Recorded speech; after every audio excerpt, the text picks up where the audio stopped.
دیکھیں کہاں تک، یہ 1312 میں ان کی وفات ہوئی ہے، یعنی کہ جب انہوں نے دیکھا کہ دشمن جو ہے وہ تمباکو کے ذریعے ہماری قوم کو اتنا نشے پر لگا رہا ہے، انہوں نے کہا اب میں، وگرنہ یہ مباح ہے، مباح میں آتا ہے، یا زیادہ سے زیادہ اگر آپ کی صحت کو ڈیمیج کر رہا ہو کراہت میں آتا ہے، یا بالکل ہی ڈاکٹر جب کہے کہ اب یہ نہ پیو اس کے بغیر تیرا لنگز بالکل ختم ہو جائیں گے، پھر حرام بھی ہو جاتا ہے، یعنی سائنٹیفک یا میڈیکل پوائنٹ آف ویو سے. لیکن انہوں نے کہا تھا کہ چونکہ یہ تمباکو اور یہ سگریٹ ادھر سے آتا ہے اور اس میں ڈال کر کیا دیتے ہیں تو میں اسے حرام قرار دیتا ہوں. اور ان کے جتنے ماننے والے تھے انہوں نے، ان کی تقلید کرنے والے سب نے سگریٹوں کی ڈبیاں لائیں اور لا کر انہیں تمام کر دیا. اور انہوں نے کہا نہیں کہ چونکہ ہمارے مرجع نے کہا ہے کسی دلیل کے تحت. سبحان اللہ، سبحان اللہ.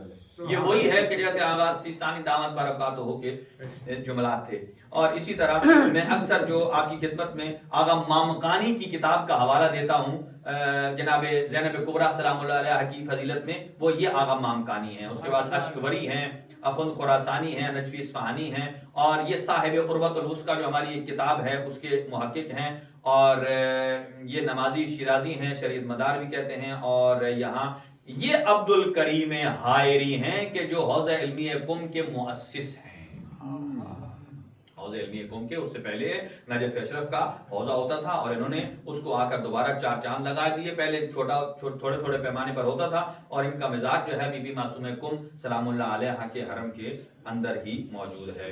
اور آگے آغا عراقی ہیں. اور جو اکثر میں جناب سیدہ سلام اللہ علیہ کی شہادت کے جو میں اشعار پڑھتا ہوں یا مراسی مرثیے جو ہوتے ہیں، وہ یہ مرحوم محمد حسین قمپانی ہیں کہ جن کی کتاب جناب سیدہ کی مصیبت پہ لکھی ہوئی ہے، اس کے حوالے سے پڑھتا ہوں.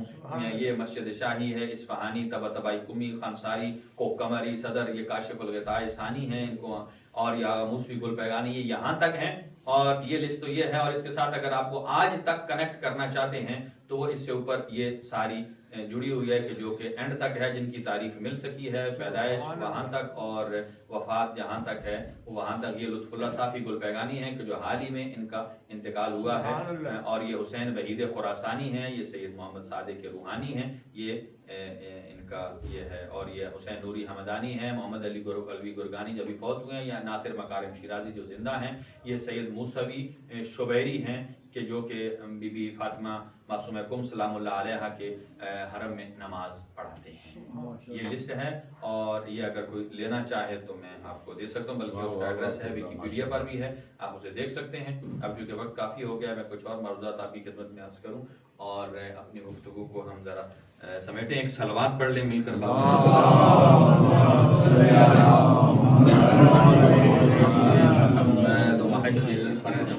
ایک اور صلوات.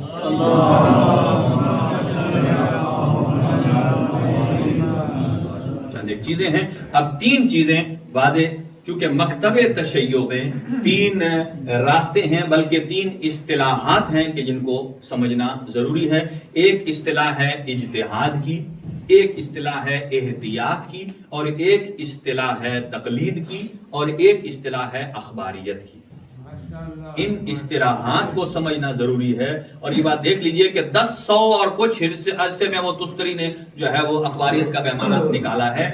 اور یہ اخباریت جو ہے یہ ایک نظریہ نکلا ہے کہ ہم نے صرف اور صرف روایت کو لینا ہے. اور یہ یہاں سے نکلا ہے کہ 12ویں امام نے فرمایا ہے کہ غیبت امام زمانہ میں فرجعوا الی روات حدیثنا، کہ آپ ہمارے احادیث کے راویوں کی طرف رجوع کریں. اور انہوں نے کہا جو بھی روایت ہے راوی کو چھوڑ کر روایت کی رجوع کی طرف آ گئے ہیں.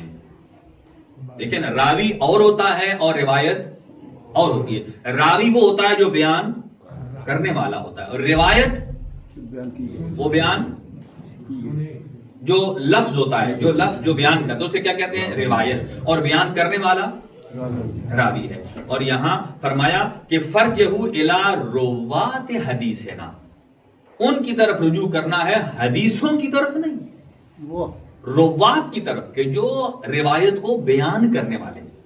اس لیے کہ خاموش حدیث تو نہیں بولتی، خاموش حدیث تو تحقیق بھی نہیں کرتی. جو روایت کرنے والا ہوتا ہے وہ روایت بھی اس کی لی جاتی ہے کہ جو علم الرجال سے بھی واقف ہو اور درایت سے بھی واقف ہو, اس کی عقل بھی عقل سلیم ہو. مثلا میں آپ کو بتاؤں, ایک روایت میں مثلا آ جائے کہ میں نے دیکھا, میں جب سفر کر رہا تھا تو میں نے 12 بجے گاڑی کی لائٹیں آن کر دی, اندھیرا تھا, میں نے گاڑی کی لائٹیں آن کر دی 12 بجے. اب روایت یہ بتاتی ہے مثلا 12 بجے لائٹیں آن ہو گئی. اب کب آن ہوئی؟ 12 AM ہے یا PM ہے تو 12 نا. کب آن کی؟ کوئی کہے گا دن میں چلا لیے, موسم خراب تھا, کوئی کہے گا رات میں چلا لیے. اب یہاں سینس کیا کہتی ہے؟ نہیں, عقل بھی تو کوئی چیز ہے نا, دخالت دیتی ہے کہ بالآخر جب لائٹوں کی باری آئی ہے, اس کا مطلب یہ ہے کہ یہ وہ دن کا موسم نہیں ہے, یہ ماحول رات کا ہے. یعنی اس حد تک یہ درایت, جسے کہتے ہیں سینس, یہ روایت کو سمجھنے میں بھی یہ. اب بہت ساری اور روایتیں ہیں, مثلا نبی پاک نے وہ میدان احد سے جو یہ روایت بیان کر رہا ہوں, مثلا جنہوں نے فرار اختیار کیا, ٹھیک ہے نا, وہ اتنے تیز نکل گئے اپنے گھر سے بھی آگے نکل گئے. اب اس کو تو آپ تو سن کے نعرہ لگا دیتے ہیں, لیکن کبھی آپ نے سوچا اس میں درایت کیا ہے؟ کیوں وہ تیزی سے بھاگا, کیوں گھر سے آگے نکلا؟ ان بٹوین اگر وہ کہے نبی نے یہ فرمایا, ان بٹوین آپ کہیں نبی نے یہ فرمایا, بھائی صحابی بھی ہے, سب کچھ ٹھیک ہے, کیا آپ اس ماحول میں لیں گے بھائی جسے اپنا گھر راستے میں بھول گیا ہے؟ دیکھو نا, یہ اپنا گھر راستے میں بھول گیا, وہ آپ کو صحیح بات بتائیں گے. ان اصطلاحات کو سمجھنا ضروری ہے. میں جلدی سے عرض کر دیتا ہوں کہ تقلید کیا ہے. تقلید کی جو آسان تعریف ہے وہ یہ ہے, کسی ایسے سے رہنمائی لینا جو راستہ جانتا ہو.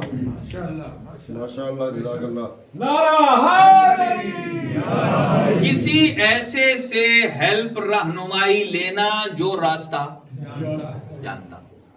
اب یہاں دیکھیے, آپ کے موبائل میں ایک ایپ نہیں ہوگی جو سارے کام کرتی ہے. ہر کام کی ایپ, راستہ دیکھنے کی الگ, بلڈ پریشر چیک کرنے کی بینک والی, کیلکولیٹر الگ, سب کچھ ٹھیک ہے. لیکن آپ نے جس قسم کی رہنمائی چاہیے ہوتی ہے آپ اس طرف جاتے ہیں, آپ اسے رہنمائی لیتے ہیں, ٹھیک ہے, وہ آپ کو سیدھی جگہ پہنچا دیتا ہے. اسی کا نام ہے اس ٹائم میں جی پی ایس مشتہد ہے. ہاں, کوئی چیز بھی ہو سکتی ہے.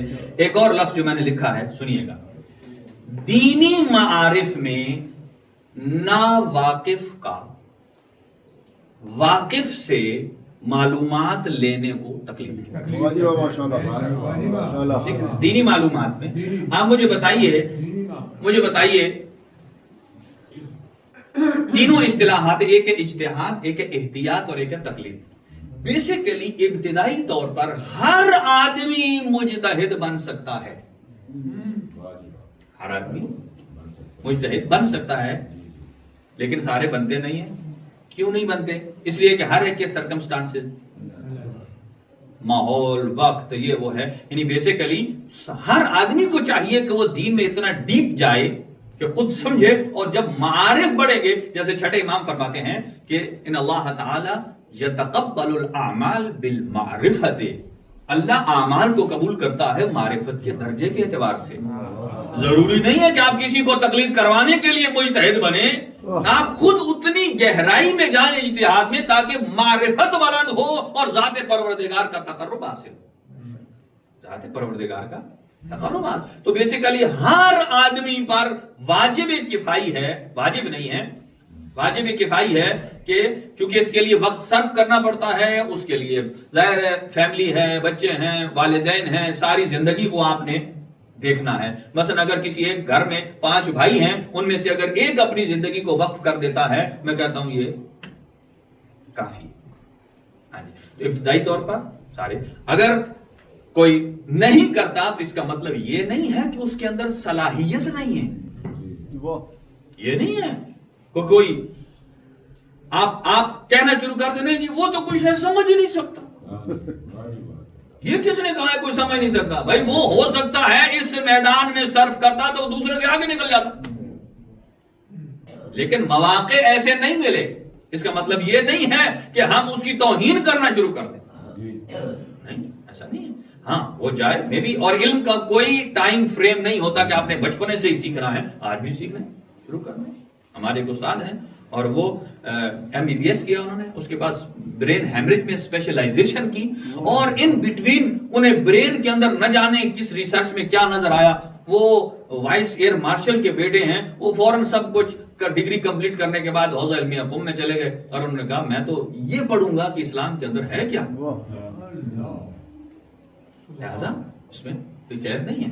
اور اس کے بعد ہے کہ تقلید جو ہے اس کا نہ تو کوئی پیری مریدی والا رشتہ ہے، مرشد والا، اور نہ کوئی بیعت والا۔ یہ بات یاد رکھیے، لوگوں نے گڑمڑ کر دیا ہے اپنے مکاتب کو ٹھیک کرنے کے لیے، بیعت صرف امام کی ہوتی ہے، دیکھیں، اور امام کی تقلید اس عنوان سے نہیں ہوتی جیسا کہ ہم ایک مرجع سے یا کسی عالم سے تقلید کرتے ہیں۔ امام کی بیعت کا مطلب یہ ہے کہ امام کے سامنے ہم نے اپنے نفس کو، جان کو، مال کو، بلکہ یہاں تک اپنی سوچ اور فکر کو امام کے لیے بیچ دیا، بیچ دیا ہے۔ اس کا مطلب یہ ہے کہ پھر تو ہم مرجع سے دلیل پوچھ سکتے ہیں، مثلا آپ نے یہ فتویٰ ہے، اس کی دلیل کیا ہے، جیسے کہ مراجع کی کتابیں بھی ہیں ان کو آپ دیکھ سکتے ہیں، لیکن امام فرمایا یہ کرو، اور ہم میں جرأت ہے، مولا آپ نے یہ کیوں فرمایا، مجھے پہلے ایکسپلین کریں ذرا۔ نہیں، کیوں؟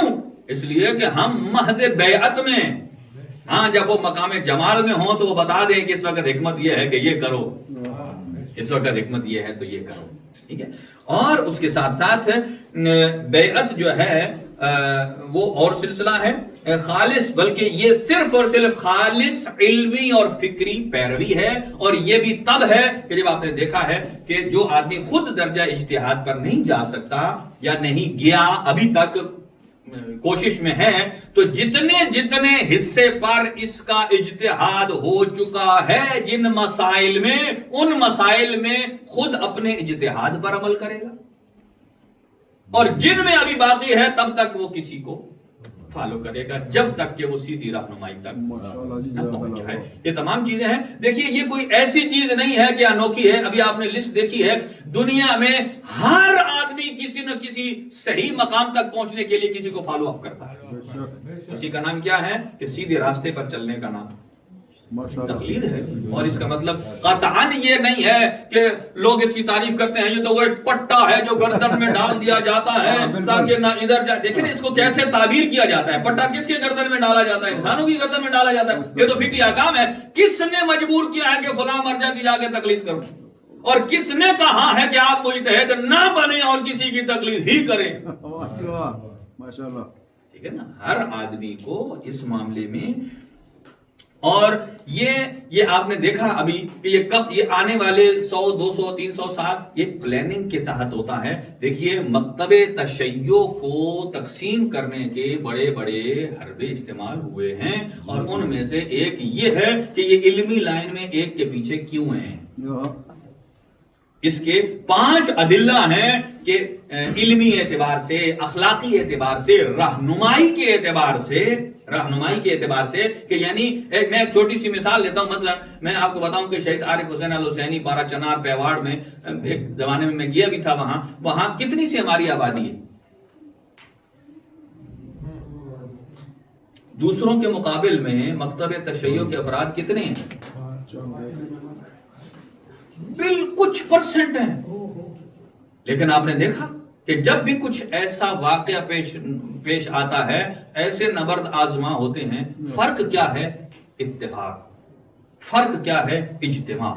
فرق کیا ہے کہ وہاں شہید عارف حسین الحسینی جیسے کی شخصیت کا خون دفن ہے، اور جنہوں نے پاکستان میں اتنی محنت کی تھی۔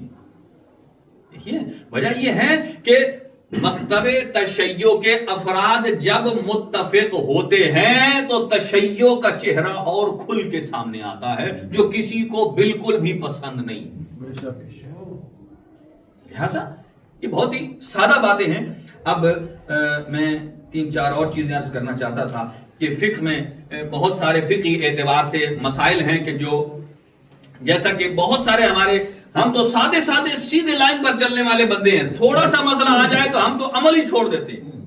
دیکھیں ہر معاملے میں ایک حکم اختیاری ہوتا ہے اور ایک حکم اضطراری ہوتا ہے. اختیاری, اضطراری یعنی آپ نارمل حالات میں ہیں تو فقہ پر کیسے عمل کریں, اور اگر آپ کے اوپر کوئی حالات تبدیل ہو چکے ہیں, مشکل پیش آ چکی ہے, اس اضطرار ایمرجنسی کی کیفیت میں آپ کیسے عمل کریں کہ واجب بھی ترک نہ ہو اور وظیفہ شرعی سے بھی آپ بری الذمہ ہو جائیں.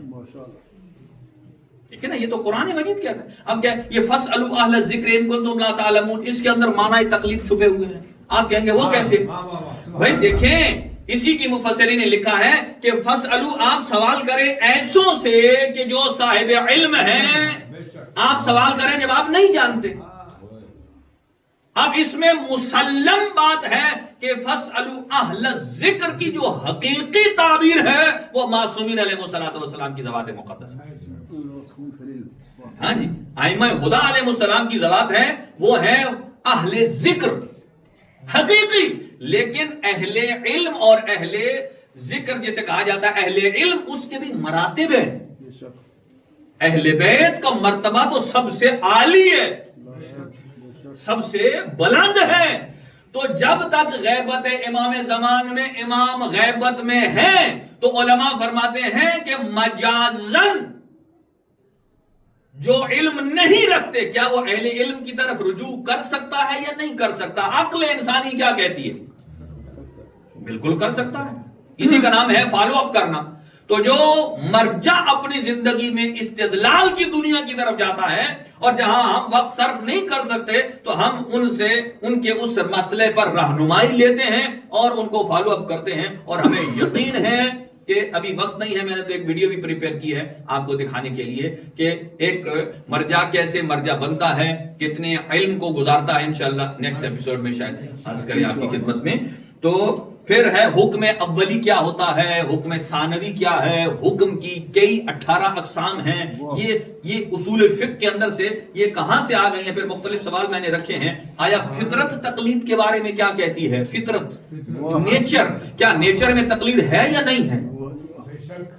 کیسے آپ یہی دیکھیں کہ جب کسی بطخ کا بچہ پیدا ہوتا ہے کتنے اپنی ماں کے پیچھے پیچھے چلتے ہیں جب تک کہ وہ قوی نہیں ہو جاتے. یہ فطرت میں ہے, یہ نیچر میں ہے کہ جسے نہیں آتا کچھ معلوم کرے. آپ اندازہ لگائیں, آپ یہاں سے کہیں چلے جائیں, آپ کا وائی فائی بند ہو جائے, نیویگیشن بند ہو جائے, تو اب دیکھیں آپ کے اندر سانس کیسے اوپر نیچے آتی ہے. آپ کہیں گے کاش کوئی ادھر رک کے مجھے سیدھا راستہ بتا دے. ہیں جی, آپ جس کی طرف دیکھیں وہ تیزی سے گزر جائے, کیونکہ یہاں تو ماحول نہیں ہے. ہیں جی, جس کی طرف دیکھیں تیزی سے گزر جائے, اور ایک بندہ اٹک جائے. اوکے بھائی جی کیا تلاش کر رہے ہیں؟ آپ کا شکر ہے آپ آ گئے ہو, میں راستہ پوچھ رہا تھا یہاں کا. جب وہ بتا دے تو یہ اللہ کا شکر بھی کرے گا اور یہ ساتھ ساتھ کہے گا اے اللہ تو نے تو یہ بندہ فرشتہ بنا کر مجھے بھیجا, حالانکہ اسی راستے پر عمل کر رہا ہے. جب اپنا مطلب آئے تو جس کو فالو کرنا ہے اسے فرشتہ بھی بنا لیتا ہے, اور جب دین لینے کی بات آئے تو وہاں تقلید کو بدعت بھی کہنا شروع کر دیتا ہے. اس کا مطلب یہ ہے کہ یہ فقہی میدان میں صرف تقلید کے بدعت کے نعرے کیوں لگتے ہیں؟ اس کا مطلب سمجھیں اس کے بیہائنڈ کچھ اور مقاصد موجود ہیں. ٹھیک ہے نا جی. یہاں اور پھر کیا عقل انسانی انسان کی رہبر ہے یا نہیں ہے؟ یقیناً رہبر انسانی. اور پھر میں نے یہاں اور بہت سارے لکھے ہیں کہ کیا اجتہاد کا دروازہ اگر بند ہو جائے تو آج کل فار ایگزامپل کسی کو اچھا نہیں لگتا تو اجتہاد کو کلوز کر دے. تھوڑی دیر کے بعد سوچیں اگر اجتہاد کلوز ہو گیا تو کل کیا ہوگا. یعنی کل مثلا جو نئی نئی تحقیقات ریسرچیں آ رہی ہیں ان کا اپنا فقہی مسئلہ کہاں سے لیں گے؟ اجتہاد کا دروازہ کھلا ہونا دلیل ہے کہ علم ابھی زندہ ہے، سانسیں لے رہا ہے، فکر جامد نہیں ہوئی ہے. ٹھیک ہے، تو کیا آج جھوٹی احادیث کا بازار ختم ہو گیا ہے یا ابھی جاری و ساری ہے؟ اس کا مطلب یہ ہے جب تک جھوٹی احادیث، من گھڑت احادیث کا بازار اور یہ گرم ہے اور جاری ہے، تب تک اجتہاد کا ہونا ضروری ہے تاکہ یہ بتائے کہ یہ اصلی ہے اور یہ جاری ہے. ٹھیک ہے نا جی. اور اگرچہ اس راستے میں اور پھر یہ ہے کہ ہم اپنے گھر میں مجتہد کرتا کیا ہے وہ کام جو ہم اپنے گھر میں ہر روز کرتے ہیں. ہم بھی اپنے بچوں کو سبق سناتے دیتے ہیں نا، تربیت دیتے ہیں. سنیے گا، ہمارے جو ایشین ماحول کے والدین ہوتے ہیں نا، وہ اپنے بچوں کو تربیت کیسے کرتے ہیں سنیے گا. وہ یہ نہیں کرتے میرے بیٹا یہ کام کرو اس میں آپ کا فائدہ ہے، یہ کر لو اس میں فائدہ. وہ کیا کہیں گے؟ نا یہ والا نہیں کرنا. ٹھیک ہے، وہ منع کرنے پر زیادہ زور ہے. ٹھیک ہے، اور سیدھے سیدھے بتانے پہ کم ہے. اچھا، یہ میں کوئی نیگیٹو نہیں بیان کر رہا، یہ بھی اچھا کام ہے. اچھا، یہ کیوں زور دیتے ہیں سنیے گا، یہ کیوں کہتے ہیں یہ نہیں کرنا بیٹا، مثلا بائیں ہاتھ سے نہیں کھانا، جوتے اتار کے ادھر نہیں جانا، یہ نہیں والا کام کیوں کرواتے ہیں؟ کیوں؟ سنیے گا، اس لیے کہ یہ اس میں ایک چھوٹا اجتہاد چھپا ہوا ہے. وہ کیسے؟ اجتہاد میں یہ جو لوگ کہتے ہیں اتنا ہے تو پھر مرجعیت فتاوی میں اختلاف کیوں ہے؟ بھئی اختلاف نہیں ہے. دیکھیے، عمومی جو کلی قاعدہ ہے اس میں کوئی اختلاف نہیں ہے، لیکن اگر آپ سچویشن کو دیکھیں گے تو ایک ہی مرجع کی ڈیفرنٹ سچویشن پر ڈیفرنٹ اوپینین ہے، اور یہ عقل انسانی بتاتی ہے، معصومین نے بتایا ہے. ایک آدمی جب تک ٹھیک ہے یا شوگر ڈیڈ ہو رہی ہے، میں نے پہلے بھی مثال دی ہے، تو شوگر کھانا واجب ہو جاتی ہے، بھلے وہ ایک ہی مرجع کا فالوور ہو، اور اگر وہ بہت زیادہ ہو جائے تو وہی حرام ہو جاتی ہے. سچویشن فلکچویٹ کرتی ہے. تو یہ کیوں کرتے ہیں کہ نہیں والا کام؟ اصل میں مرجع کا کام یہ ہوتا ہے کہ وہ اپنے آپ کو بھی پہلے، یہ نہیں ہے کہ دوسروں کا کوئی ٹھیکہ اٹھا رکھا ہے، اپنے آپ کو بھی دفع ضرر کرے، اپنے آپ کو بھی ضرر سے بچانا، نقصان سے بچانا، یہ مرجع کا کام کیا ہے؟ نقصان سے بچانا. اب ہم اپنے بچوں کو نہیں والا کام کیوں کرتے ہیں؟ اس لیے ہم دیکھتے ہیں کہ صحیح باتیں تو کہیں نہ کہیں سے پتہ چل ہی جانی ہے. مولانا صاحب بتا دیں گے، کتاب پڑھیں گے، امی بتا دے گی، بھائی بتا دیں گے، مجلس سنیں گے، پتہ چل جائے گی. یہ نہیں والے پر زور دیتے ہیں. والدین کو زیادہ خطرہ ہوتا ہے کہ ادھر میرا بیٹا جائے گا تو نقصان ہوگا، تو باپ کے اندر جو چھپی ہوئی اجتہادی قوت اور جراثیم ہے وہ کہتا ہے میں اپنے بیٹے کو اس نقصان اور ضرر سے بچاؤں، بھلے سیدھے راستے پر جائے یا نہ جائے، حرام میں مبتلا نہ ہو، نقصان میں نہ جائے، خطرے میں نہ داخل ہو. تو یہ اجتہاد کا کام کیا ہے؟ اجتہاد کا کام کیا ہے کہ مثلا ایک کمرے میں ایک سانپ ہے، آپ نے نماز پڑھنی ہے، کس کونے میں پڑھیں؟ یہ ایک ایگزامپل ہے، کس سے پڑھیں گے؟ اس میں پڑھیں. وہ آپ نے ٹھیک کہا، جسے پتہ چل گیا کہ اس کمرے میں سانپ ہے، ہم تو وہ کہتے ہیں چھوڑ نماز کو، اب کدھر آئی نماز. ٹھیک ہے، یہ شرعی وظیفہ نہیں ہے. ٹھیک ہے نا جی.